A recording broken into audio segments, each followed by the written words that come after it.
Jesus é o Senhor, amém? Então hoje nós vamos falar sobre essa mensagem, a graça de Deus na verdade, parte 2, que equivale à quinta semana do alimento diário que nós estamos vendo atualmente, né? E então a partir de amanhã nós iniciamos a quinta semana e vamos ter comunhão sobre essa palavra dessa semana, a mensagem 5, se eu não me engano. Tem como título a graça de Deus na verdade, amém? E que o Senhor nos conceda a sua graça nessa manhã. Ó Senhor Jesus, baseado em Colossenses, o versículo que nós acabamos de ler, mostra que nós precisamos ouvir e nós precisamos entender a graça de Deus. E a graça de Deus na verdade, ou então poderia ser traduzido assim: que ouvistes e entendestes a graça de Deus em realidade.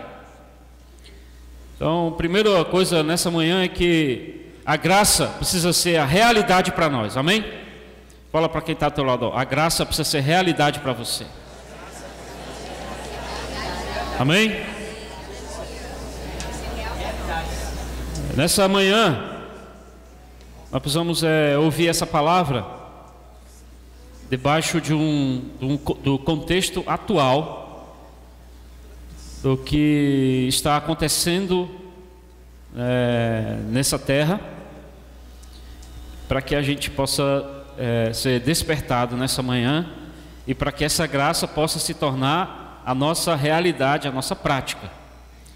Primeira coisa, irmãos, você precisa buscar a graça como a sua realidade.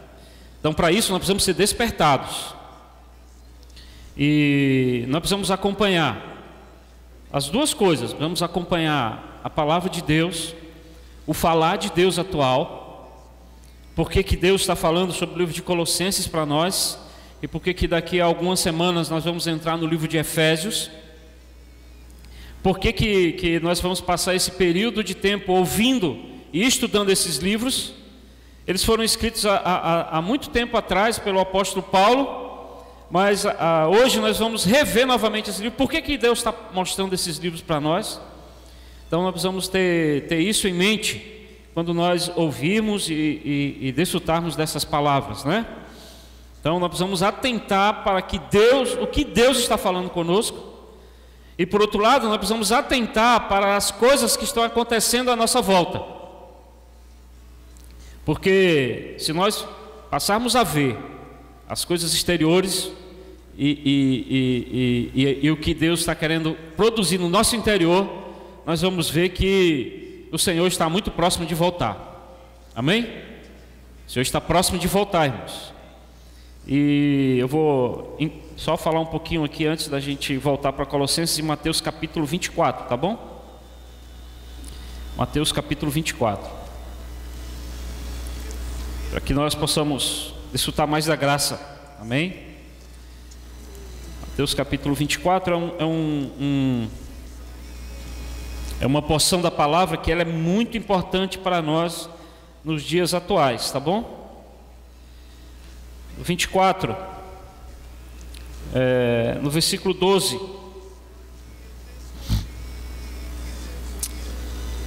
todos acharam o versículo 12? E por se multiplicar a iniquidade, o amor se esfriará de quase todos. Vamos ler o 13 juntos, amém? Aquele, porém, que perseverar até o fim, esse... Fala para quem está do teu lado desse versículo, fala para ele. Amém. Aquele porém que perseverar até o fim, esse será salvo. Amém.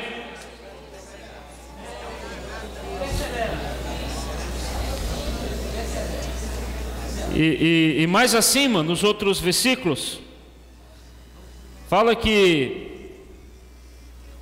versículo 6: e certamente ouvireis falar de guerras, rumores de guerras. Vede, não vos assusteis, porque é necessário assim acontecer, mas ainda não é o fim. Amém? Não é o fim. Porquanto se levantará nação contra nação, reino contra reino, haverá fomes e terremotos em vários lugares. Versículo 8, porém, tudo isto é o princípio das dores. Então, nós estamos... eu não sei se vocês já atentaram para isso, já viram isso, já assimilaram esses últimos fatos que ocorreram lá em Paris, mas já havia uma guerra oculta, mas sexta-feira, então foi declarada uma nova guerra. E essa guerra é uma guerra que envolve várias nações, vários reinos. E nós estamos em guerra. Então, isso é o que nós precisamos ler dos últimos acontecimentos.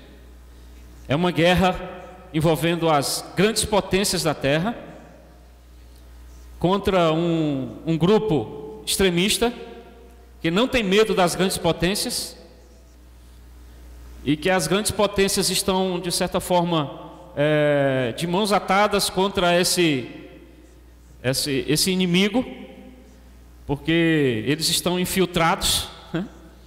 E não se sabe nem como, nem a hora, nem o lugar onde eles podem fazer um novo ataque. E como aconteceu em Paris, as pessoas estavam se divertindo, estavam num ambiente de descontração, e veio lá os ataques terroristas e mataram 150, eu acho, né? Fora quase 80 que estão em estado grave. E são alvos que eles escolhem aleatoriamente. E o presidente da França declarou guerra e vai caçar essas pessoas por toda a terra. Então, lógico que todos os aliados, os Estados Unidos, a Inglaterra, enfim, a Alemanha, vão estar juntos nessa guerra e também podem sofrer ataques a qualquer momento. Então, irmãos, a gente está aqui despreocupado, mas o que o Senhor prometeu está se cumprindo. E nós estamos em mais uma nova guerra. E não fiquem assim não fiquem assim tão despreocupados.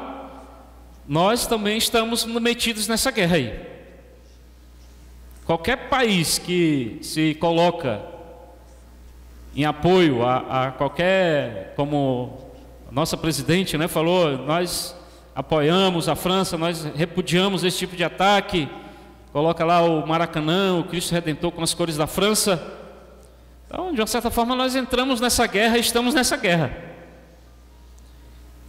Podemos dizer que é uma terceira guerra mundial. Então, irmãos, mas eu quero dizer para vocês que ainda não é o fim, amém? O fim virá, e essas coisas estão acontecendo por quê? Porque nós estamos fazendo um outro avanço, que é contra o reino das trevas. É por isso que o versículo 14 fala: e será pregado, amém? Vamos ler juntos o versículo 14. E será pregado este evangelho do reino por todo o mundo, para testemunho a todas as nações. Então nós somos aqui, talvez poucos, mas nós estamos atuando em toda a terra, amém? Nós tivemos essa oportunidade de ver pessoas de culturas, em países tão longe de nós, fisicamente, culturalmente, mas você encontra pessoas invocando o nome do Senhor, pessoas falando que tem que se preparar para o reino, o mundo que há de vir. Nós encontramos pessoas que estão aptas e estão abertas para receber o Evangelho, e talvez a gente nunca sonhou em chegar lá, mas nós estamos chegando lá, amém? Há um trabalho ainda muito grande, árduo, para a gente avançar, mas o mais importante é que tem pessoas que estão invocando o nome do Senhor, amém? Chegando nesse país, Cabo Verde, chegando em Guiné-Bissau. Guiné-Bissau não é um país turístico em que a gente tenha o sonho de visitar, mas nós temos que pregar o evangelho do reino lá, amém? Porque a Bíblia fala que nós precisamos ir a todo lugar, todo mundo e toda a terra habitada. Então, onde há pessoas, nosso desejo é pregar o evangelho lá. Mas não é só o evangelho que vai salvá-los do lago de fogo, mas é um evangelho que deseja preparar as pessoas para reinar com Cristo, né? Então, nós estamos avançando com o evangelho do reino, e por outro lado, as guerras, os rumores de guerras, nação contra nação, reino contra reino, as coisas também estão acontecendo. E qual deve ser a nossa preocupação, então? Que tem sido a minha preocupação nesses últimos dias, tem sido a minha preocupação com relação à igreja em Fortaleza, é o versículo 13, é o versículo 12. Essas coisas estarem acontecendo, a obra de Satanás no nosso interior também vai sendo reforçada e vai tendo uma pressão maior. Então, à medida que as coisas exteriores mostram a volta do Senhor, o evangelho do reino é pregado em todas as nações. Aí Satanás vem nos atacar querendo esfriar o nosso interior. Fala para quem está do teu lado, ó, irmão, não esfrie. Agora fala para o Senhor, Senhor, eu não quero esfriar. Sabe, irmãos, a nossa luta hoje é para não esfriar.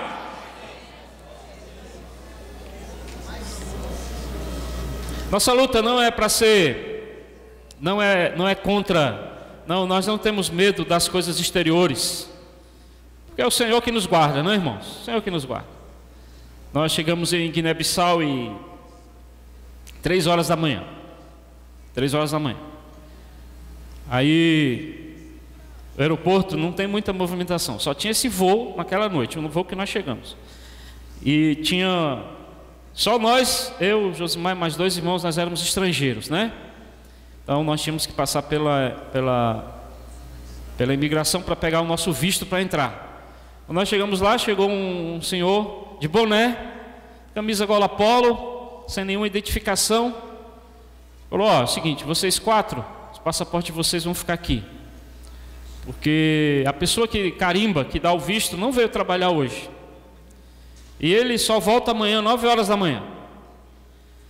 Aí nós falamos assim, mas como que nós vamos entrar num país sem passaporte, nós vamos estar sem documento, nós vamos esperar no aeroporto? Não pode esperar no aeroporto, nós vamos fechar o aeroporto daqui a pouco, não pode ficar aqui dentro. E se nós formos pegar lá? Não, ninguém vai perturbar vocês, ninguém vai, pode ficar tranquilo. Se alguém parar você, fala que ficou aqui no aeroporto, que não tem problema. Nós não tivemos outra saída a não ser sair. Saímos do aeroporto. Primeiramente, né, um fato engraçado que eu já fiquei. Chegaram os táxis para nos apanhar. Aí, enquanto a gente colocava as malas no carro, os táxis desligou o motor. Isso no aeroporto, tá? Quando nós fomos entrar, o táxi não pegava. Aí nós tivemos que empurrar o táxi para depois a gente pegar ele lá na frente, depois que ele já pegou, para você ter o nível, porque é os táxis do aeroporto. A tendência a ser os melhores táxis, né? Pior não foi isso, irmãos. E na saída do aeroporto, na primeira esquina, uma barreira do exército de Guiné-Bissau. E todos armados, também sem identificação nenhuma, uns de farda, outros sem farda. E queriam os nossos documentos. Aí nós falamos, nós não temos documento. Então vamos prender vocês, tem que ir para a prisão até... E aí eu quero só falar isso, irmãos, que aí a gente nessa hora só tem uma coisa, invocar o nome do Senhor, né? não existe direito, não existe...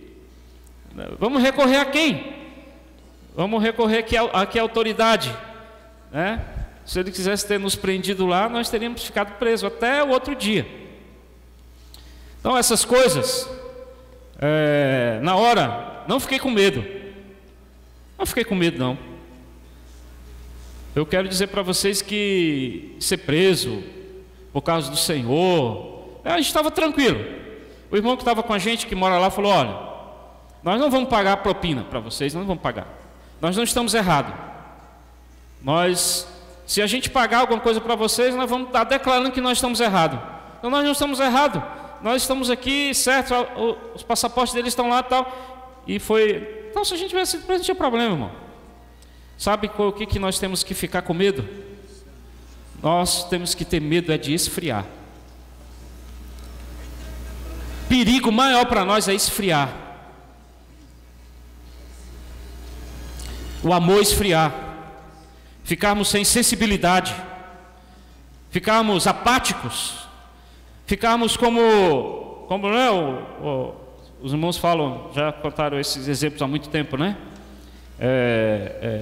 Coloca o sapo ali numa água fria, depois leva para o fogo e vai esquentando a água bem devagarinho, bem devagarinho. Ele morre lá, né, cozido, e não sai lá de dentro. Então nós podemos ficar assim, irmãos. Só que o contrário, né? É esfriar. Não é aumentar a temperatura, é esfriar. Vai esfriando, pouquinho, pouquinho ali, um pouquinho aqui. E daqui a pouco nós estamos incluídos nesses quase todos. Por quê? Por que nós precisamos atentar para isso, irmãos? Por quê? Porque o amor se esfriou. Não é que a pessoa não tinha amor. Aqui não é uma palavra para os incrédulos que nunca tiveram amor. Não, aqui são pessoas que já foram quentes, mas esfriaram. Então nós não queremos estar com medo. Eu falei dessa situação exterior, da situação atual. Não tem medo disso não, irmãos. Inclusive o Jô se mata lá, né? Ele estava dando um encontro para casais na Inglaterra, que é um outro alvo em potencial. Lógico, todo mundo fica apreensivo, mas não é por isso que a pessoa vai embora de lá com medo, não. Repetir, irmãos, o que nós devemos ter medo é de esfriar. Fala para quem está ao teu lado, ó, irmão, tenha medo de esfriar.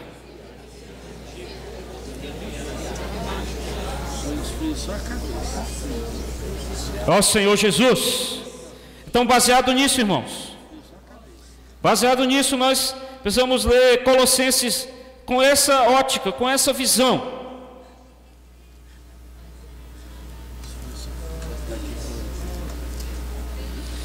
Que nós precisamos, um dia nós ouvimos, e nós precisamos também entender a graça de Deus em realidade.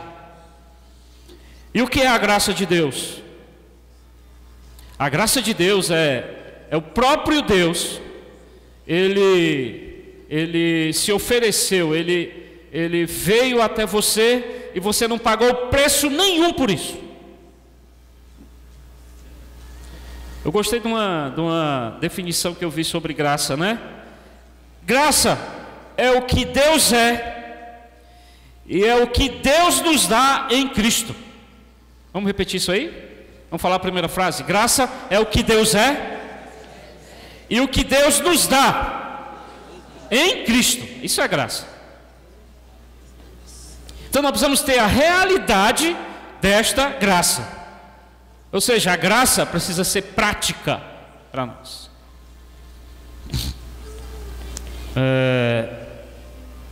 João capítulo 1, versículo 14, tá bom? Vamos ler João, Evangelho de João. Ó Senhor Jesus. João capítulo 1, versículo 14. Amém? Quem achou diz amém. Vamos ser rápido nos versículos, senão perco meu tempo. Amém? Quem achou? Vamos lá. E o verbo se fez carne e habitou entre nós, cheio de graça e de verdade, e vimos a sua glória, glória como do unigênito do Pai. Então aquele homem, Jesus, ele era o Verbo que se tornou um homem, e enquanto ele estava aqui na terra, ele veio cheio de graça e de realidade. E por estar cheio de graça e de realidade, as pessoas conseguiam ver a glória de Deus. O que é a glória de Deus? A glória de Deus é a expressão de Deus. Então Cristo, ele tinha a expressão de Deus. Por quê? Porque ele estava cheio de graça e ele tinha a realidade daquela graça. Nós também hoje, irmãos, precisamos estar cheio de graça e viver a realidade dessa graça. Esse é o que o apóstolo Paulo quis dizer nesse versículo 6 do capítulo 1. Romanos capítulo 3, versículo 24. Romanos 3, versículo 24. Ó Senhor Jesus.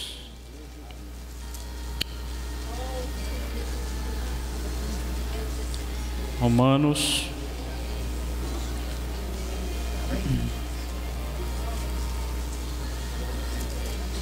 Senhor Jesus.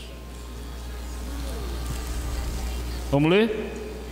Vamos ler o versículo 24, tá bom? Não, vamos ver Não, só o 24, para a gente... Amém? Sendo justificados gratuitamente por sua... mediante a redenção que há em Cristo Jesus. Essa palavra aqui, irmãos, ela é importantíssima para nosso entendimento. Sendo justificados gratuitamente. Amém? Fala para quem está ao teu lado, irmão, foi gratuitamente. Amém? Não precisa pagar nada. É bom, não é? Você chegar num lugar e falar, chegar num restaurante, né? Você vai querer pagar. Você fala, não, aqui você não precisa pagar nada. Eu acho que é um exemplo bem baixo em relação a Cristo, né? Mas só para a gente entender. Você pode comer, pode beber, e é gratuito. Quem gosta dessa palavra? Gratuitamente, é de graça. Não precisa pagar. É ou não é? A gente come até mais do que comeria se fosse pagando, não é? Não é? A graça, irmãos, nós fomos justificados gratuitamente. Quem pagou o preço foi Deus que pagou. Foi Cristo que pagou. E eu e você fomos justificados. Isso é um aspecto da graça, né? Nós fomos justificados gratuitamente. Agora no capítulo 5, versículo 2. Amém? Capítulo 5, versículo 2. Quem achou? Amém? Diz amém. Amém? Por intermédio de quem? Obtivemos igualmente acesso, pela fé, a esta graça, na qual estamos firmes, e gloriamo-nos na esperança da glória de Deus. Então, essa graça, ela por um lado resolveu o nosso problema, nos justificou. Nós tínhamos uma dívida, nós tínhamos uma conta a pagar, mas Deus pagou essa conta por nós. Na cruz, mesmo que você tivesse todos os tesouros da terra, e lá o apóstolo Pedro fala que nós fomos justificados não mediante prata nem ouro. Por mais que você tivesse, por mais que você buscasse, você não conseguia pagar a conta, porque essa conta foi paga pelo sangue de Cristo, né? Agora, depois disso, nós devemos permanecer firmes. Firmes na graça. E nós precisamos nos gloriar na esperança de que essa graça vai nos levar para a glória. Você crê que a graça vai te levar para a glória? Essa tem que ser a nossa esperança. Então hoje a graça, ela ainda está operando em nós. Não foi só naquele dia que você creu, mas a graça, ela vai estar operando em nós até nos levar para a glória. Essa é a visão de Paulo quando ele falou que nós precisamos entender, precisamos compreender a graça de Deus na verdade. Ao versículo 10 agora. Porque se nós, quando inimigos, fomos reconciliados com Deus, mediante a morte do seu Filho, muito mais, estando já reconciliados, seremos salvos pela sua vida. Então hoje o processo de Deus hoje é nos salvar por meio da sua vida, ou seja, por meio da graça de Deus que está em nós.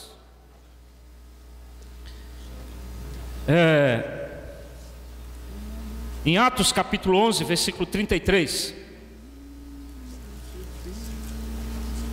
Atos capítulo 11, versículo 33.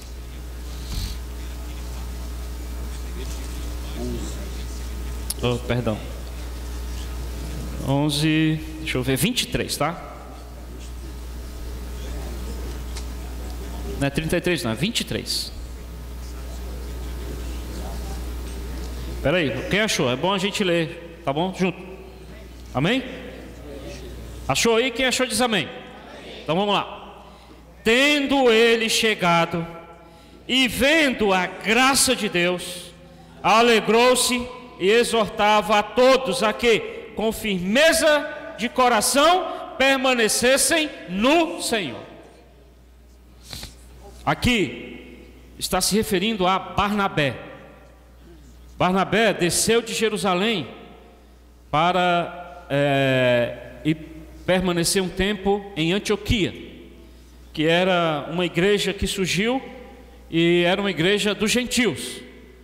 Então os irmãos de Jerusalém geralmente mandavam irmãos para apoiar, para confortar e cuidar dos irmãos nas igrejas dos gentios. E Barnabé foi um dos que foram enviados. Quando ele chegou na igreja de Antioquia, o que ele viu? Tendo ele chegado e vendo a graça de Deus. Então, irmãos, a graça de Deus é algo que as pessoas conseguem ver. E com firmeza de coração, ele exortava a todos, com firmeza de coração, que permanecessem no Senhor, ou seja, permanecessem na graça. Porque era homem bom, versículo 24, cheio do Espírito Santo e de fé. E muita gente se uniu ao Senhor. Então, como que as pessoas vão ver a graça de Deus? Me fala aí, como que é? A graça de Deus, ela é expressa por meio da igreja. Então nós individualmente precisamos buscar a graça de Deus. Para quê? Para que coletivamente as pessoas possam ver a graça de Deus. E a graça de Deus tem como objetivo expressar a glória de Deus. Então, em nós as pessoas precisam ver a glória de Deus, tá certo? Esse tem que ser o ambiente. Em Atos 13, nós encontramos então a igreja em Antioquia, onde havia um ambiente onde a graça de Deus era vista. E como que a graça de Deus podia ser expressa? Capítulo 13, versículo 2, fala assim, e servindo eles ao Senhor, e jejuando, disse o Espírito Santo, separai-me agora, Barnabé e Saulo, para a obra que os tenho chamado. Versículo 3, então, jejuando e orando, e impondo sobre eles as mãos, os despediram. Meus amados irmãos, como que nós podemos expressar a graça de Deus? Nós precisamos de um ambiente de oração e de consagração.